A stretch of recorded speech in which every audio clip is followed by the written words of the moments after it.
Del pasaje de hoy que tenemos que estudiar, vamos a seguir con reflexiones personales y vamos a tener la lectura, ¿sí?, del versículo 7 hasta el versículo 12 en esta mañana. Primera carta a los Tesalonicenses, capítulo 2, versículo 7 hasta el 12. Dice así la palabra de Dios. Antes fuimos tiernos entre vosotros, como la nodriza que cuida con ternura a sus propios hijos. Tan grande es nuestro afecto por vosotros, que hubiéramos querido entregaros no solo el Evangelio de Dios, sino también nuestras propias vidas, porque habéis llegado a sernos muy queridos. Porque os acordáis, hermanos, de nuestro trabajo y fatiga, como trabajando de noche y de día, para no ser gravosos a ninguno de vosotros, os predicamos el Evangelio de Dios. Vosotros sois testigos, y Dios también, de cuán santa, justa y irreprensiblemente nos comportamos con vosotros los creyentes. Versículo 11. Así como también sabéis de qué modo, como el Padre a sus hijos, exhortábamos y consolábamos a cada uno de vosotros, y os encargábamos que anduvieseis como es digno de Dios, que os llamó a su reino y gloria. Así que en esta porción de la Escritura nosotros podemos notar esto de las reflexiones que estamos notando del apóstol Pablo.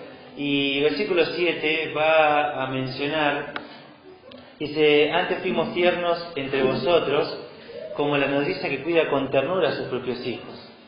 Entonces, lo que tenemos acá es tenemos que ver que el apóstol Pablo va a hacer dos comparaciones en su trato con ellos. En primer lugar, va a hablar acá de esta ternura como la nodriza que cuida a los hijos, sus propios hijos, dice, y luego va a hablar también otra comparación como un padre, ¿sí? Más adelante lo vamos a ver. Entonces, lo que tenemos acá, estamos estudiando juntos, tiene que ver con esto de cómo trataba él a la iglesia, cómo los trataba a ellos, cómo era su trato, cómo eran sus palabras, cómo era su conducta. Y cuando notamos eso, yo quiero dejar una aclaración acá, que lo vamos a ver justamente en cuanto a esto de nodriza, que era en el Imperio Romano, y ya antiguamente se notaba esto, aún lo podemos ver en Génesis, esto de nodriza. Era una persona, una mujer que cuidaba a un hijo que no era suyo, y lo hacía en su gran mayoría de veces desde bebé, y lo acompañaba durante largos años de su vida, y después quedaba como, en muchos casos, como la esclava, como la sierva personal de esa persona, en muchos casos. Entonces, cuando nosotros notamos esta palabra nodriza, era eso, justamente. Había personas que por quizás su poder adquisitivo contrataban o pagaban, ¿sí?, a una sierva, la compraban para que pueda cuidar, porque quizás no podía hacerlo por sus ocupaciones, o quizás no podía amamantar a su propio hijo por problemas que tenía, y otros motivos también. Entonces, esto podía acompañar durante toda su vida, pero va a haber diferencia en esto de cuando habla de sus propios hijos. Se habla justamente de que en realidad está hablando de una madre, no de una nodriza, ¿sí? Porque la madre sí cuida a sus hijos, la nodriza cuida a los hijos de otros. Entonces, en esto hay dos líneas de pensamiento, una que está hablando a Pablo como la madre y otro como la nodriza, ¿no? Eso es una discusión más bien en el texto original. Lo aclaro para que sepan nomás esto, para que lo tengan presente. Y bueno, acá habla de ternura, dice propiamente afable, suave o bondadoso, amable y tierno. Entonces Pablo lo que va a tratar de hablar con ellos es que el trato que él tenía con esta iglesia era un trato amable, ¿sí? Él iba a tratarlos con ese cariño, con ese afecto, y fíjense que usa esa palabra cuidar, y es la que también se usa para la gallina cuando va a cubrir a sus polluelos, ¿no? Lo está cubriendo con cuidado, con ternura. Habla de un afecto profundo que tenía él con estos creyentes. fíjense que él está viendo su corazón y él está dejando en evidencia que él no tenía ningún tipo de interés en lo que ellos podían llegar a tener o lograr algo, sino que hubo algo diferente en esta iglesia, que por alguna razón nosotros notamos de que como que se pegaron sus almas, ¿no? Y eso vamos a notar con otra palabra más que sí a continuación. Hubo algo más que simplemente alguien que predica el Evangelio a otro, ¿sí? Uno puede notar de que le va a predicar a algún compañero de trabajo, algún amigo, alguien en la calle, y bueno, no le predicó, bueno, uno ora por él y demás, pero es algo normal que pasa, pero lo que pasó en ellos es que como que se unieron. En ese tiempo que Pablo va a estar en Tesalónica, ese tiempo, ya sea como dijimos, 3 semanas, casi un mes o más tiempo, como dicen otros, fue algo que Dios obró para unir sus vidas. Y eso podemos notar en estas palabras que vemos de ternura, de cuidado, de palabras, ¿sí? Pablo tenía una posición de liderazgo con la iglesia y él tenía que en un montón de momentos hablar, confrontar y demás. Pero vemos que dentro de todo eso, él los trataba amablemente, con gentileza. Porque fíjense que el siervo del Señor no debe ser, dice la Escritura, contencioso, no peleador, sino amable, apacible. Las palabras que tiene que transmitir las tiene que hacer con este sentido, ¿no? La idea es justamente que pueda transmitir ese amor de Dios a las personas. Así que Matthew Henry lo va a decir, la suavidad y la ternura dan mucho prestigio a la religión y están en armonía con el trato bondadoso de Dios con los pecadores en el Evangelio y por el Evangelio. Esta es la manera de ganar gente. No solo debemos ser fieles a nuestra vocación cristiana, sino a nuestros llamados y relaciones particulares. Porque de pronto el trato que nosotros podemos llegar a tener con las demás personas, ¿sí?, va a mostrar a Dios o no. Si nosotros tratamos ásperamente, si nosotros tratamos a la persona con dureza, ¿sí?, simplemente eso, y no manejamos un equilibrio en cómo tratar a las personas, porque cada uno muchas veces lo tiene que tratar de forma diferente. Si no tomamos todas esas consideraciones, por ahí estamos nosotros siendo de tropiezo a esa persona para que conozca al Señor. Uno puede decir, bueno, yo soy así, mi crianza, todo lo que uno pueda llegar a pensar. Pero el creyente tiene que entender, justamente, nosotros tenemos que entender que es Dios quien va haciendo la obra en nosotros de perfeccionarnos conforme a la imagen de su Hijo Jesucristo. Por lo tanto, la persona del Hijo va a reflejar la ternura, la amabilidad, pero también por momentos la dureza, ¿sí? Porque nosotros notamos que había un equilibrio santo en el Señor, porque vemos que Él trataba con amabilidad, mostraba el cariño. Fíjense que traía a los niños para que los pueda bendecir, para que los pueda tocar. Vemos a alguien tierno, no vemos a diríamos entonces un ogro, ¿viste? No, vemos a alguien tierno, amable, pero de pronto Él va a decir a los fariseos, le va a decir hipócritas, ¿no? Pero yo no me puedo imaginar, y creo que no existe manera, de decir de una forma amable a otro, ¿sí?, que es un hipócrita, ¿sí? Por más que uno diga una sonrisita, ay, qué hipócrita que sos, ¿sí? ¿Es una palabra dura o no? ¿Sí? Y en el contexto que vemos nosotros del Señor Jesucristo, tratando de esa forma a los fariseos, nosotros podemos notar que lo estaba diciendo duramente. ¡Hipócritas! Ustedes que hacen esto y aquello, y había una confrontación muy dura. Y vemos ese equilibrio sano. Cuando hubo que tratarlo con ternura, con amabilidad, con gentileza, lo hizo.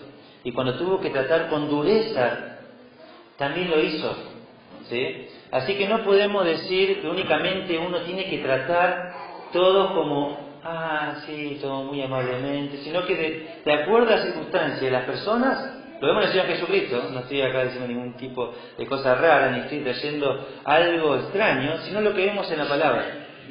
Porque uno tiene que saber cómo responder a cada persona, y de acuerdo a las circunstancias. ¿sí? No estoy justificando que alguien tiene que tratar mal a un hermano, a un esposo, a un hijo. Esas son cosas que se deben evaluar. Pero estamos hablando de que no es o una cosa o la otra. Los extremos nunca fueron buenos. Y siempre tenemos que manejar un equilibrio. Y vemos en el apóstol Pablo exactamente lo mismo. Vemos que tuvo que tratar a estos creyentes con ternura, con cuidado, con afecto. Y vemos esto en Pablo. Y es hermoso ver que en la Escritura tenemos ejemplo de estas cosas. Fíjense que dice, ahí tenemos todas estas palabras que se la describen. La del final dice: antes fuimos tiernos entre vosotros como la nodriza que cuida con ternura a sus propios hijos. Hay circunstancias que requieren la vara, ahí tengo algunos pasajes, pero entre los tesalonicenses Pablo y sus compañeros eran como una madre que cuida a sus propios hijos. De esta manera cuidaba a los hermanos tiernos. La mansedumbre está compuesta de dos cosas: la fuerza y la gentileza. Moisés, tenemos el ejemplo de Moisés, de Cristo, y Pablo eran muy mansos. Para Pablo los nuevos hermanos de Tesalónica no eran hijastros, sino sus propios hijos. Así que nosotros podemos notar que cuando llega Pablo a Tesalónica no había llegado el Evangelio. Así que las personas que conocen al Señor por medio de su ministerio eran sus propios hijos en el Señor. Versículo 8 dice: tan grande es nuestro afecto por vosotros que hubiéramos querido entregaros no solo el Evangelio de Dios, sino también nuestras propias vidas, porque habéis llegado a sernos muy queridos. Así que lo que tenemos acá es que el afecto de él era muy grande, dice. Lo que sentía por ellos, el peso que tenía por ellos, era grande. No era simulado, no era falso, no era hipócrita, no era genuino. Y lo que notamos en esto es que, fíjense,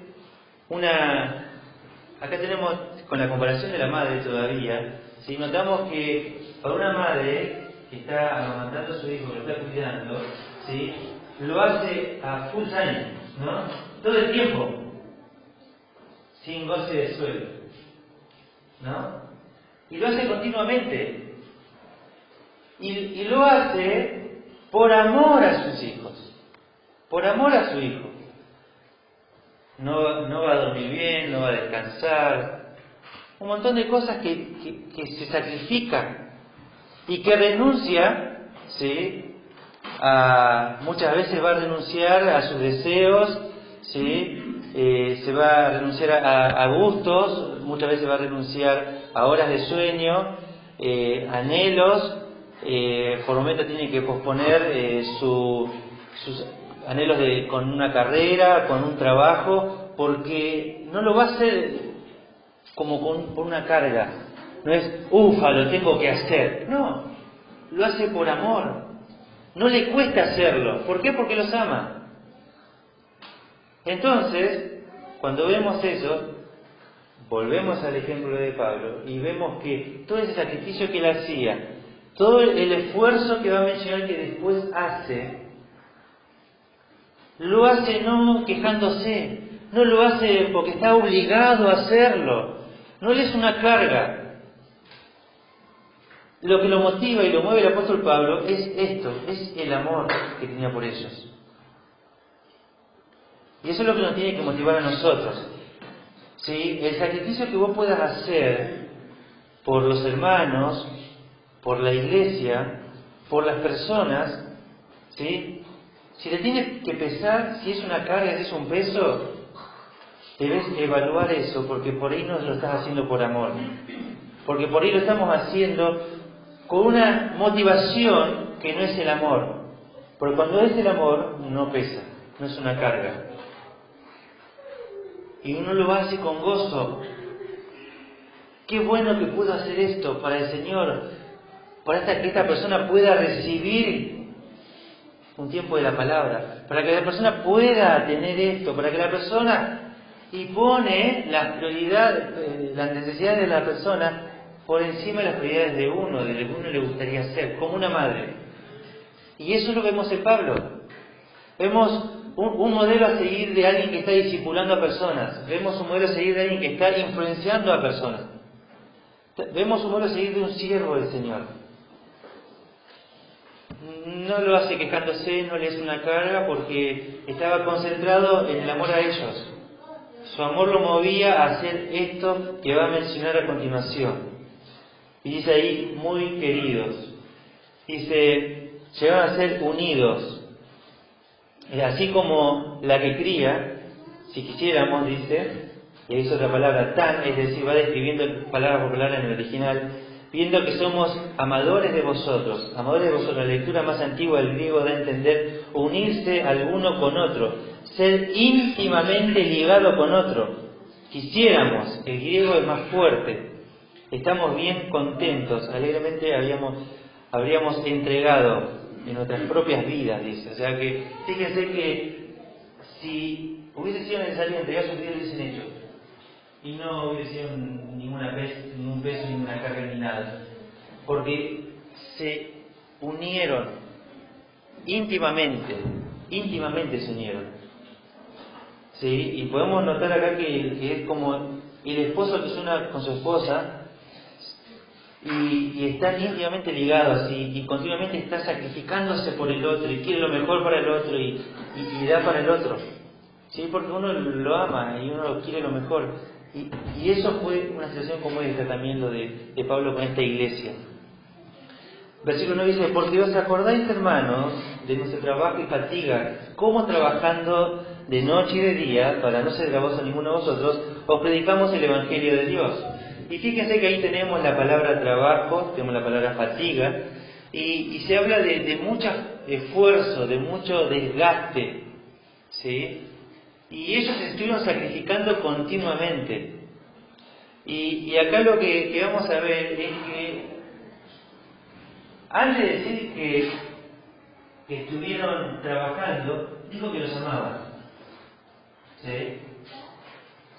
Primero les aclaró que él los amaba profundamente y que aún si hubiesen tenido que hacer lo que sea, lo hubiesen hecho porque hubiesen estado dispuestos a entregar sus propias vidas. Así que el haber trabajado y haberse esforzado al extremo no fue una carga para ellos. Y acaba de decir de noche y de día, y tenemos que entender de que hemos estado estudiando de que Pablo estuvo recibiendo ofrendas de la iglesia de Filipos, y más de una oportunidad, pero fueron ofrendas que evidentemente no llegaron a suplir todas sus necesidades para poder estar a tiempo completo. Fueron ofrendas que fueron un amén para ellos en su momento, ¿sí? Por dos razones. Por ver el amor de los hermanos mandando una ofrenda o mandando ofrenda, y a la misma vez, ¿sí? Porque también estaban supliendo sus necesidades. Ahora, lo que nosotros entendemos con esto es que, aparte de esas ofrendas, tuvieron que trabajar. Y va a mencionar de que de día y de noche, lógicamente no es que estaban dedicados al trabajo secular de día y de noche, sino que va a unir estos dos trabajos, el esfuerzo, ¿sí? Que va a tener por generar un sustento para no ser gravoso ninguno, y a la misma vez el tiempo que dedicaba con la iglesia, con ellos. Así que había un esfuerzo muy grande, un desgaste enorme.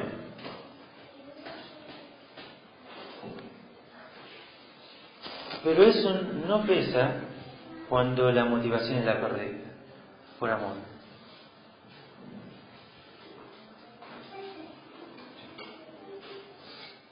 Y nosotros vemos esto.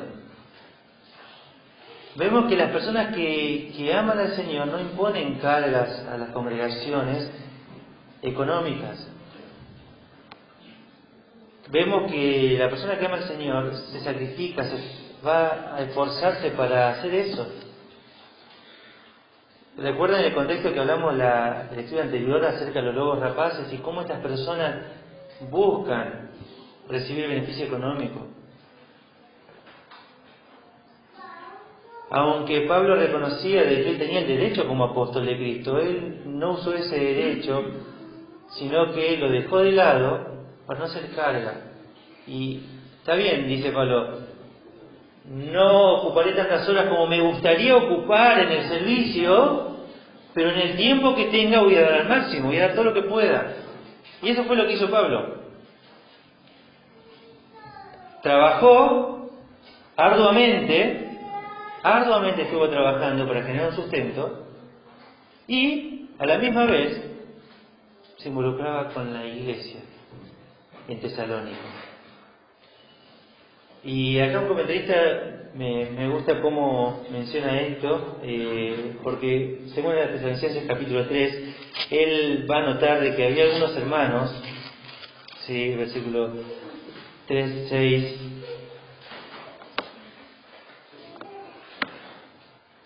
del 6 al 10, Emma, ¿podés leer por favor?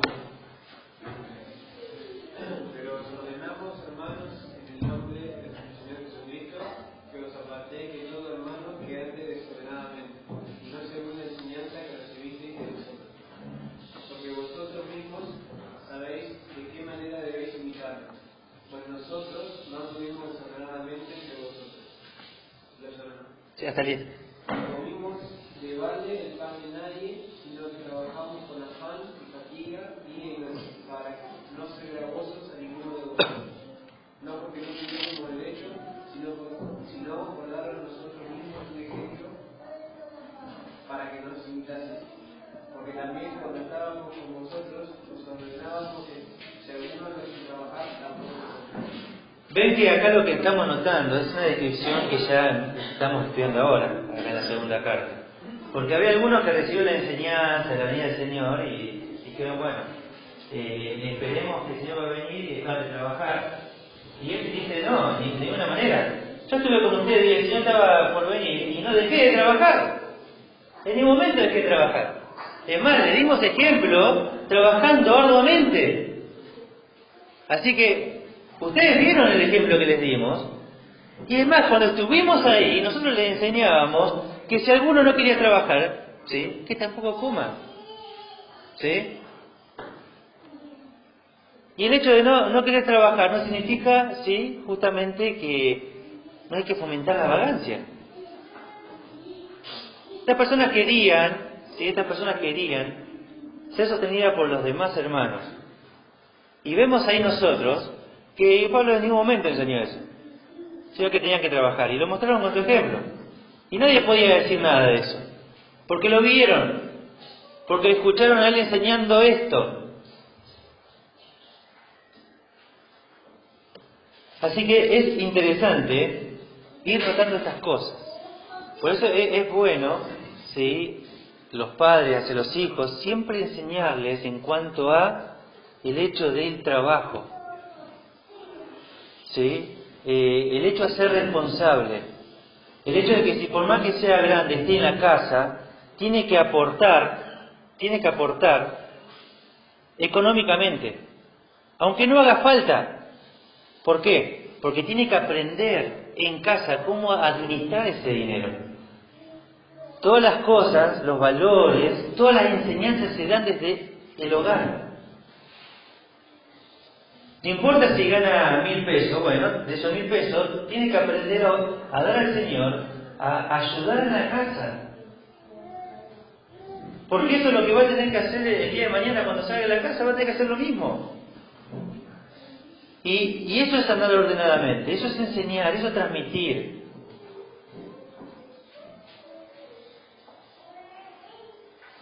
Como ya está más grande, no tiene que vivir a costa del 100% de los padres. Tiene que comprar sus propias cosas, tiene que aprender a administrarlo. Y eso es andar ordenadamente. Y eso los padres, o sea, nosotros tenemos que ser nuestros hijos. Y tenemos que ir enseñando desde pequeños a manejar el tema del dinero, a manejar el hecho de las responsabilidades, de valores que son importantes. No tiene por qué aprenderlo después cuando sale de casa, tiene que aprenderlo en casa. ¿Sí? Vemos al Señor Jesucristo, que era carpintero. Él aprendió el oficio del Padre, como era costumbre, y trabajaba con sus manos. Así que nosotros podemos decir que él era el carpintero, el hijo del carpintero, José. Y hasta que estuvo a tiempo completo a los 30 años, iniciando su ministerio público terrenal, evidentemente estuvo trabajando.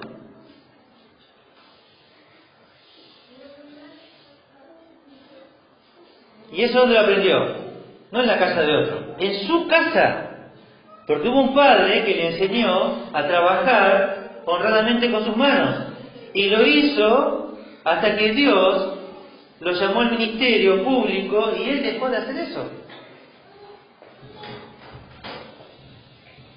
Así que estas cosas se aprenden en el hogar. Pablo hacía tiendas. Y él utilizó su oficio para trabajar. Y por momentos era sostenido por los hermanos y por momentos trabajaba. Y aprendió a vivir humildemente, cualquiera sea su situación. Y uno tiene que aprender esas cosas. Porque cuando uno no las ve de esa forma, según la Biblia, uno tiene ciertas expectativas y hay frustraciones por causa de eso. Así que acá vemos que hoy en día parece que algunos piensan que si no reciben sostenimiento para predicar el Evangelio a tiempo completo, casi no pueden hacer nada por el Señor. Pero Pablo no razonaba así, sino que trabajando de noche y de día para no ser gravoso a los hermanos, él lograba 1000 veces más que cualquier predicador a tiempo completo. Nunca fue una excusa. Nunca fue una demanda. Aunque él enseñaba que se tenía que hacer, él nunca usó eso como excusa. Versículo 10. Vosotros sois testigos y Dios también de cuán santa, justa e irreprensiblemente nos comportamos con vosotros los creyentes. Dice, ustedes no vieron nuestras vidas y no pueden decir nada.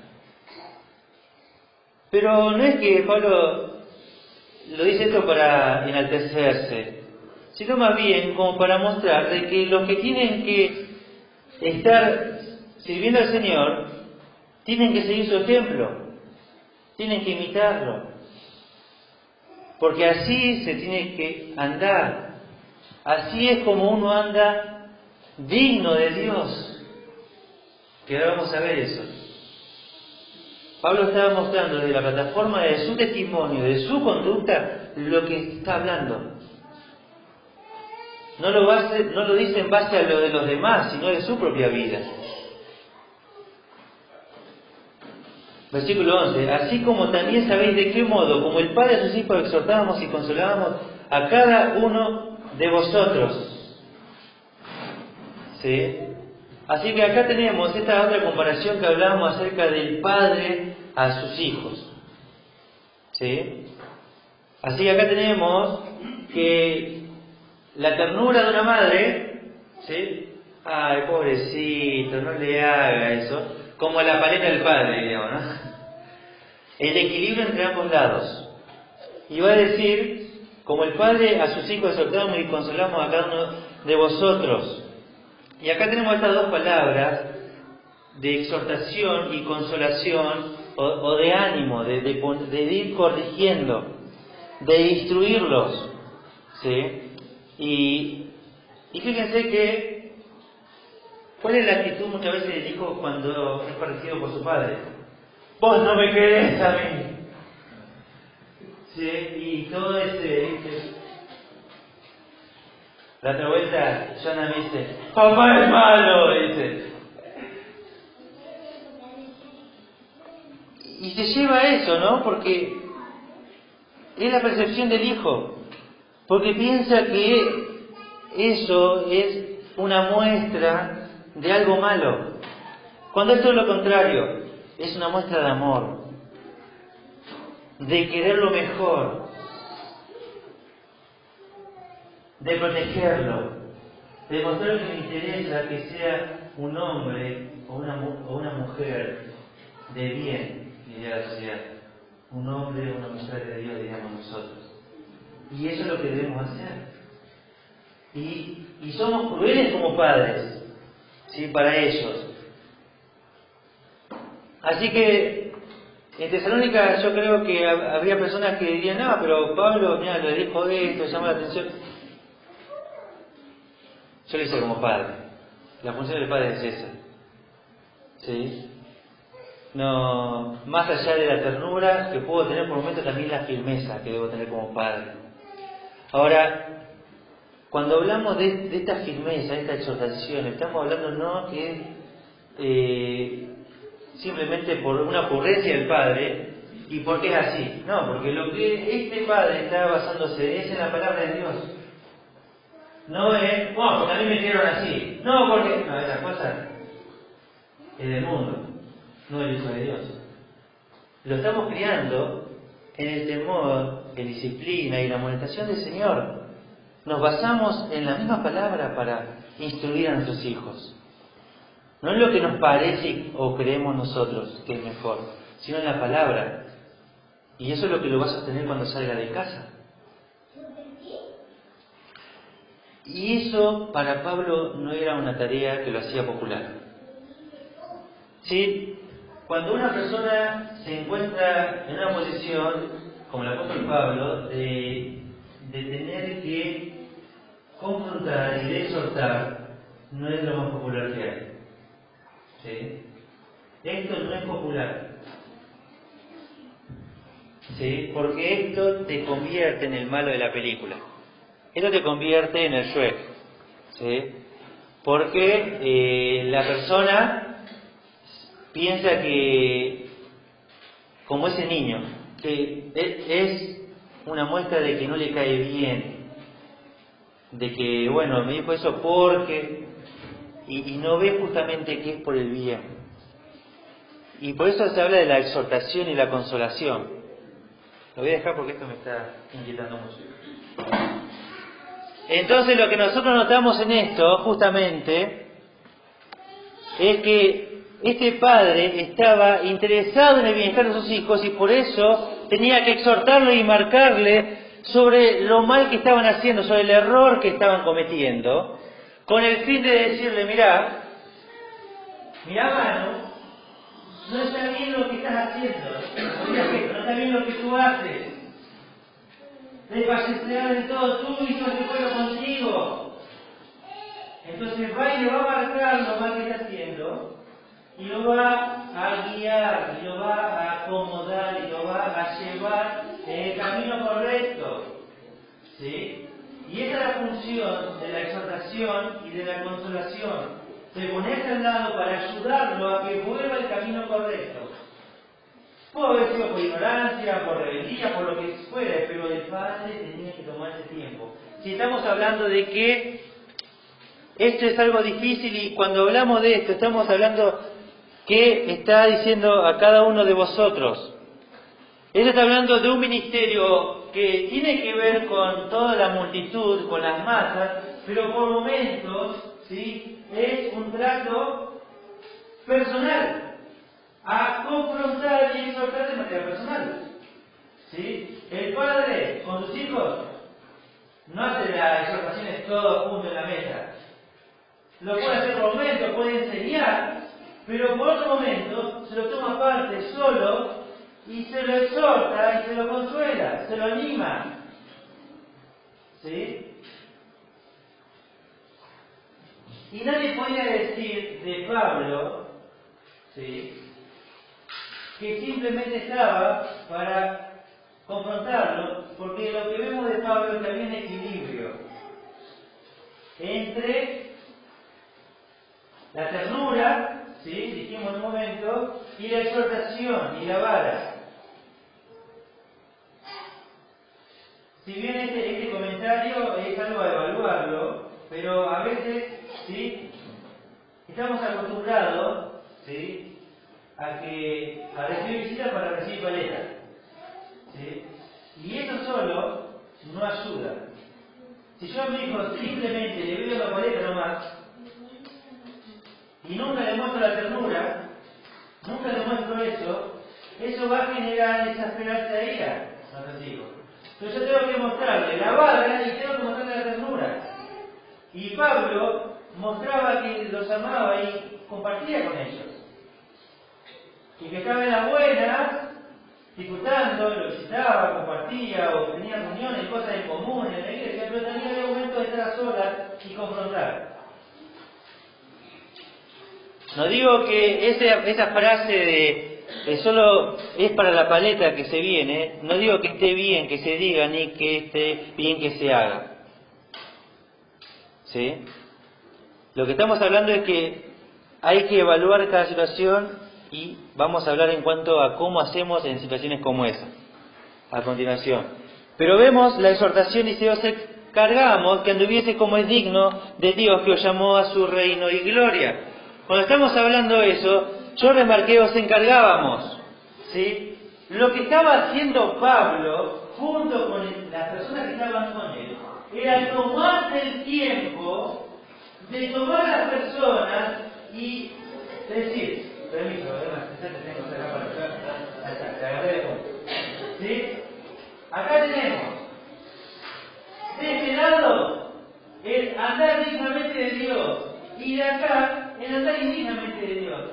Y Pablo, cuando veía que Emma se estaba yendo para acá, él se encargaba de llevar y mostrarle con la palabra a cuál es la forma correcta de andar. Pero Pablo, ¿quién te cree que sos juez?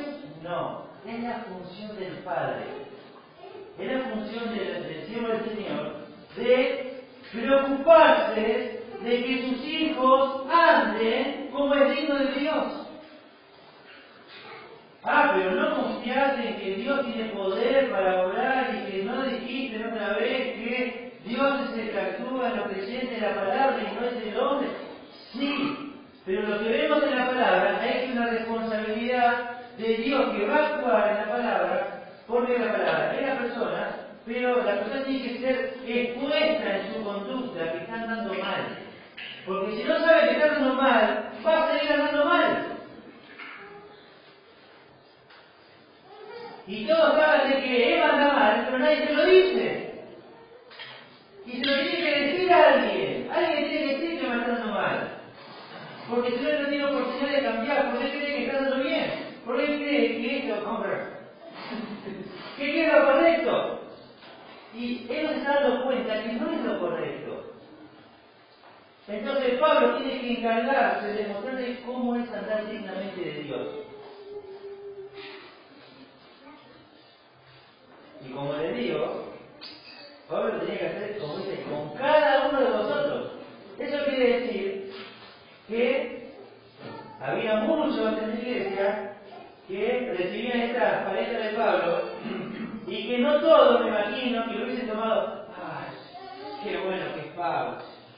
¡Qué siervo el Señor vino me marcó! Se tomó el tiempo, gracias, Pablo. Yo creo que más de uno se habrá enojado con Pablo. O vos no te enojaste una vez cuando te marcaron la cosa. Y después recapacitaste de que te equivocaste.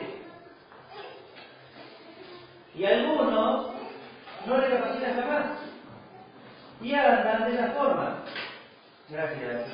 Fíjate del lado que sí. Gracias. Así que eso es lo que hacía Pablo. Se tenía que encargar de cada uno de ellos. Por eso es cuando uno de los requisitos más importantes para el pastorado, estamos hablando del llamado de Dios. Estamos hablando que uno de los requisitos principales para el pastor es el llamado de Dios al pastorado. ¿Por qué? Porque va a ser una persona que no va a ser popular. Porque la gente muchas veces le va a tirar un montón de dardos a él. ¿Por qué? Porque él se tiene que encargar de cada uno mostrarle cómo es andar dignamente y quién no está andando dignamente. Y eso a mucha gente le genera amargura, le genera rebeldía. Y algunos se apartan. Y el apartado llegan a decir, me aparté porque fulano de tal me marcó tal o cual cosa. Y si vos no estás seguro que Dios te llamó a hacer eso, ¿sabés lo que va a pasar? Va a ser una carga tan grande, como pastor, todos esos comentarios que van a anular el juicio y no va a ser sobrio, y en algún momento va a perder su prudencia y va a comenzar a tratar mal a la gente. y va a terminar de mal, y va a terminar dejando el pastorado, o con una conducta tan triste la del pastor, que va a terminar llevando al testimonio de la iglesia a lo más bajo.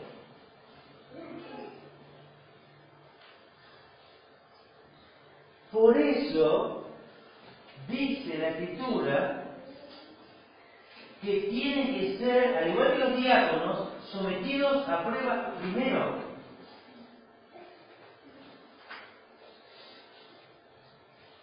Ha circulado mucho una noticia en Facebook acerca de un pastor en Estados Unidos que se quitó la vida, se suicidó. Hace muy poco, no sé si fue esta semana, la pasada, y se han hablado mucho en cuanto a esas cosas.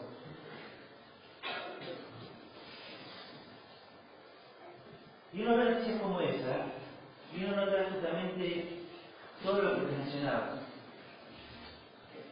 El requisito del pastorado principal es el llamado. Y junto con el llamado, no tiene que estar más que cualquier creyente aferradísimo al Señor. Porque es una carga muy pesada.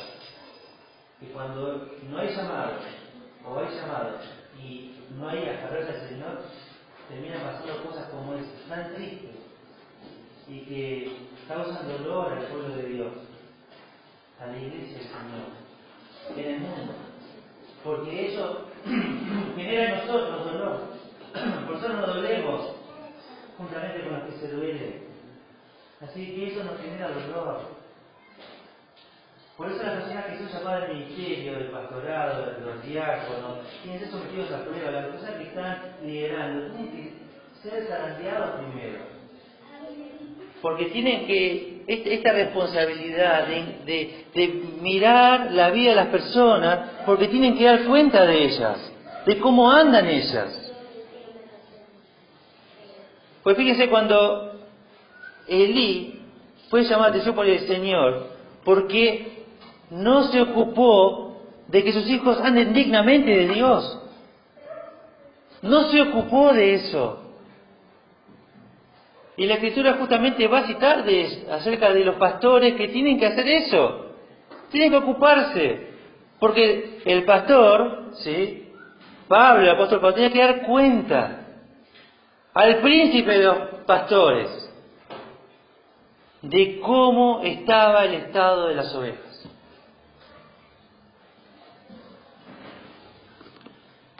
Y fíjense que dice ahí Apocalipsis 19:10, hablando acerca de la iglesia y su vestidura, dice, y a ella se le ha concedido que se vista de lino fino, limpio y resplandeciente. Porque el lino fino, ¿qué dice la Escritura que es?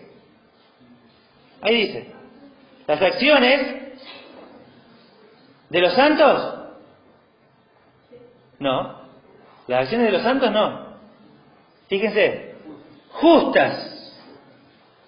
Las acciones justas. Las otras no son tomadas en cuenta.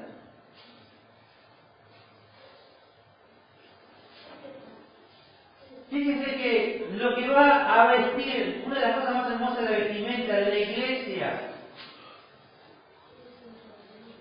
son las buenas obras, las acciones justas de los santos, de nosotros los creyentes.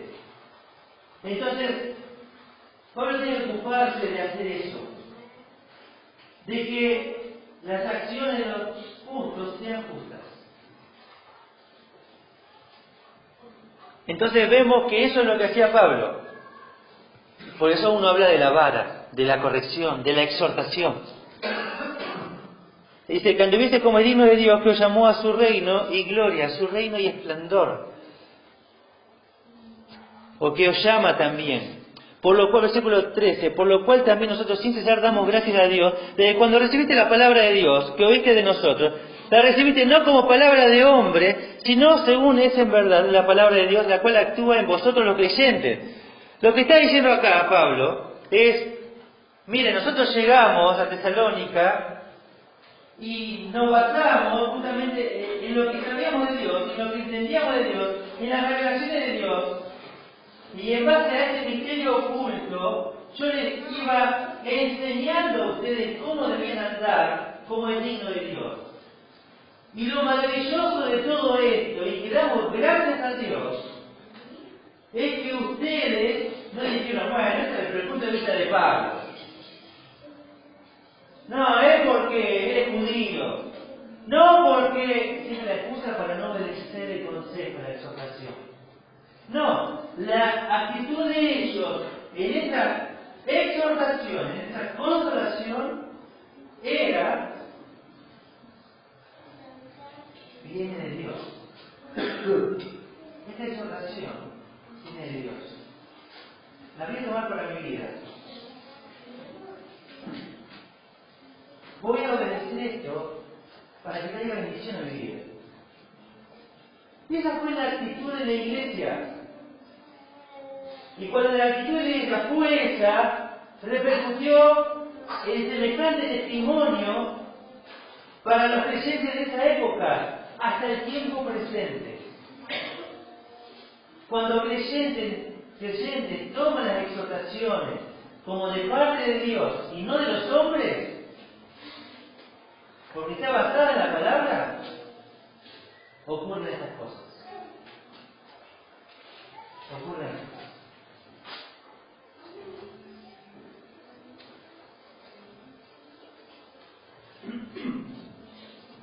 Y quiero hacer aclaración en cuanto a esto, porque a veces hay dos situaciones. Una tiene que ver con quizás el mal proceder de aquel que va a confrontar, de la autoridad. Es que la autoridad se acerca a confrontar a alguien. Lo pudo haber hecho mal. ¿Sí? ¿Por qué? Un montón de cosas no respetó. No preguntó, no indagó. Un montón de cosas pueden pasar. Se lo dijo mal, ásperamente. Un montón de cosas. ¿No? Puede ser que esta autoridad haya hecho esto con esta otra parte. Y esta lo recibe. ¿No? No obstante, el contenido de esta exhortación está basado en la palabra.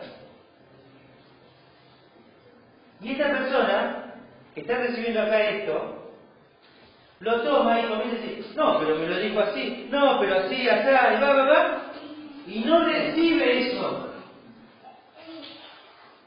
Se pierde la bendición para su propia vida. Y la palabra de Dios que actúa en los creyentes no va a actuar en uno porque uno se distrae con el error del hermano. Entonces la forma madura del creyente maduro es tomar esto y decir, bueno, esta situación es del Señor. Voy a tomar esto como palabra de Dios para mi vida. Voy a modificar esta posibilidad del Señor para que me ayude, para que pueda crecer, para que pueda cambiar. Si hay algo que esta persona considera que la otra se equivocó, tiene que orar para que Dios muestre las intenciones del corazón. Si es simplemente para decir un quiero retruco, o si quiero ayudar a mi hermano a que esto que se equivocó lo cambie para que cuando lo haga con otro no reciba ese negativo que yo recibí y esa persona pueda ser edificada con esta exhortación. Porque cuando uno lo toma de esa manera, piensa en el bienestar de la iglesia. ¿Se entiende lo que estamos hablando? Entonces no importa si la otra persona se equivocó. Yo tomo esto como palabra de Dios para mi vida y si hay algo que vi mal en la otra persona cuando se te va a confrontar, debo orar al Señor para que ponga en evidencia las intenciones de mi corazón.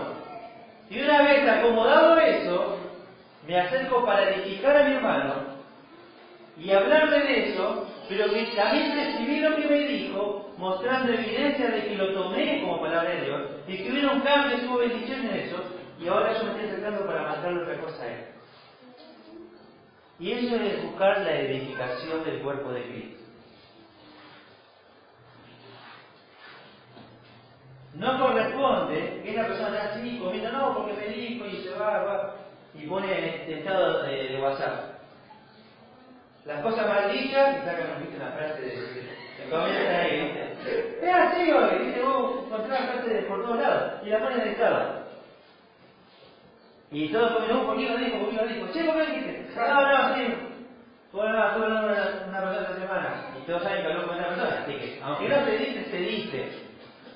¿No? Entonces tenemos que evaluar en esto que hay dos partes. Una es la que va a confrontar. Y ahora la persona esta que fue la que confrontó primero tiene que tener humildad para recibir, aprender, crecer y buscar edificar. Es lo mismo. Y si está en una posición de liderazgo, se entiende que eso tiene que ser así. Que es una persona sobria, que no se va a dejar controlar por sus emociones. Entonces acá voy a mencionar algunas cosas acá que más o menos lo que estuve diciendo. En las confrontaciones hay que orar al Señor y por lo que sea el corazón y preparar el otro hermano, se debe mantener de manera confidencial lo sucedido y según los pasos bíblicos. ¿Sí? Recuerdan esto de hablar con uno estando uno solo, y si no, buscar a testigos, y si no, ¿sí? Recuerdan ese proceso. Y en ese contexto, cuando hablan los testigos y demás, está el famoso pasaje que si hay 2 o 3 en mi nombre, ¿sí? ¿Recuerdan eso? Nosotros lo usamos mal para la reunión de acción, ¿viste? O cuando se habla en la iglesia. Pero es el contexto de una disciplina que se habla de eso. Entonces, se estaba diciendo que el poder es conferido al común que es la iglesia para disciplinar a un hermano. ¿Sí? Después, bueno, algo secundario que uno puede tener una aplicación diciendo que 6, 2 o 3, Dios está presente y amén por eso. El contexto bíblico inmediato es justamente en situación de disciplina. Se debe hacer con gentileza, Filipenses 4:5, ¿qué nos dice? José, Filipenses 4:5, por favor. ¿Qué nos dice se debe hacer con gentileza? Nati, Efesios 4:29, José. Así que dice que la gentileza tiene que ser conocida de todos los hombres, de todo, del creyente, del que no es creyente, que te cruzó por la calle, que te cruzó mal con el auto en rojo, todo, el que se cruzó con la moto, el que hizo esto, ¿sí? El que te miró mal, el que no te saludó, el que no te dijo, el que hizo, gentileza. Efesios 4:29. Ninguna palabra corrompida salga de vuestra boca, sino la que sea buena para la necesaria edificación, a fin de dar gracia a los oyentes. Eso quiere decir que cuando una persona se acerca a hablar con otra y algo no va a ser provechoso, no lo digas. No se dije esto por un puñal ahí. No. Si no va a edificar, no lo digas. Porque si no vas a estar edificando y vas a dañar a una persona, estás corrompiendo esa palabra. Por lo tanto, se convierte en una mala palabra hecha por un creyente. ¿Sí? Porque el objetivo fue dañar. Y la idea del Señor siempre es la misma, edificar, nunca dañar. ¿Quién busca dañar a la iglesia del Señor? Satanás. ¿Sí? Entonces no hagamos las obras del diablo. Busquemos edificar, bendecir a los hermanos. Cuando te vas a acercar a confrontar a alguien, cuando te acercas a hablar con alguien, pensar, evaluar todo lo que vas a decir. Si algo no va a edificar, hacer silencio en esa parte.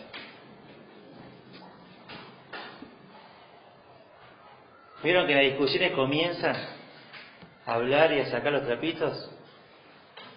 Cortalo ahí, porque ya no va a edificar. Va a ir para peor. No va a ayudar. Y uno comienza a estar diciendo malas palabras al otro. ¿Sí? Son palabras corrompidas. Se debe basar la exhortación en la conducta indigna, citando lo que hizo mal con base bíblica. Y acá decíamos lo que es andar dignamente y lo que hace indigno. Y hay que mostrarle con la palabra por qué están andando indignamente según la conducta y corregir conducta, obras. ¿Sí? Tenemos que aprender a ser objetivos. Hoy justo estábamos hablando con Carmen sobre el tema de, a veces, el tema del hombre y la diferencia entre hombre y mujer, siempre son esos temas, ¿no? Entre parejas, siempre esas cosas, ¿no? Pero bueno, y una de las cosas que tiene el hombre es que el hombre juzga las acciones de los hombres simplemente, por lo general. Hay excepciones y situaciones específicas, pero por lo general dice, bueno, es un vago. ¿Por qué es un vago? ¿Por qué? Dice esa persona, es un vago. No trabaja. ¿Qué juzga? Las obras, que no hace nada, y él realmente no hace nada, entonces es un vago. Si uno juzga, ¿qué cosa? Las obras. ¿Sí? A diferencia de las mujeres, muchas veces no juzga las obras, juzga las intenciones del corazón. Dice, no, me dijo eso porque, o sea, él no está juzgando lo que dijo, sino por qué lo dijo.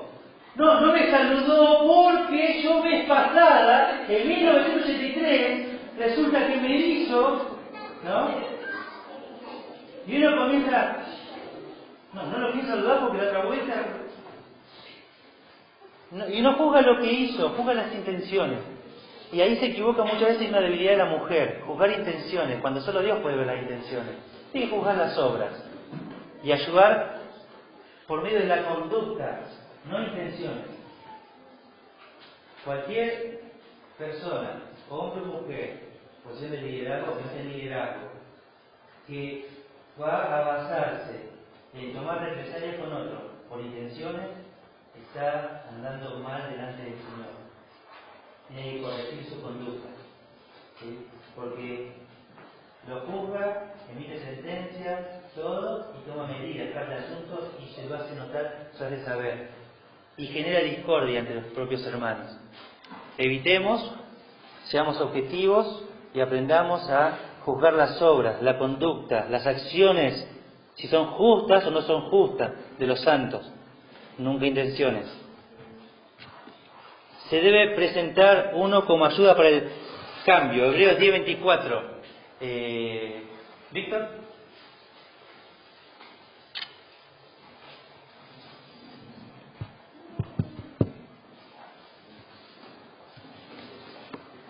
¿Qué dice? Y considerémonos unos a otros para estimularnos al amor y a las buenas obras. O sea, cuando uno mira todo este pasaje, uno mira siempre el contexto de la iglesia, siempre mira este deseo de Dios, de que uno siempre esté considerando al otro. Y estoy pensando a él, estoy pensando en ella, estoy pensando en ella, estoy pensando en ella, estoy pensando en él, estoy pensando en él, para ver qué puedo hacer para estimular a mi hermano a que ame al Señor. ¿Qué puedo hacer yo para que ame al Señor y para que haga buenas obras dignas de Dios? A ver, ¿qué puedo hacer con él para que haga esto? Y eso es lo que es la iglesia. Estoy continuamente pensando qué puedo hacer. Bueno, lo confronté, le dije que estaba estando mal. Bueno, ¿qué puedo hacer por él para que él pueda cambiar eso? ¿Cómo le ayudo? Quiero lo mejor para mi hermano. Estoy pensando en edificarlo, en bendecirlo. ¿Qué puedo hacer? Cuando una iglesia vive eso, experimenta cosas como las que vemos en Tesalónica.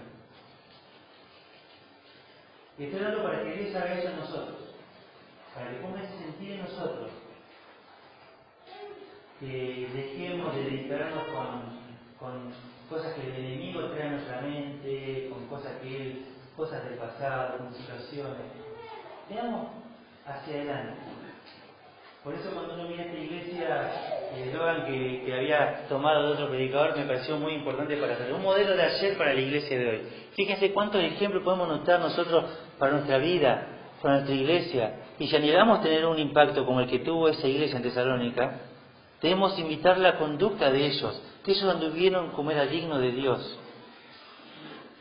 Les invito a orar para terminar. Padre que estás en el cielo, te damos muchas gracias por tu palabra. Gracias porque realmente puede edificar nuestras vidas, puede bendecirnos, puede, Señor, llevarnos a la madurez.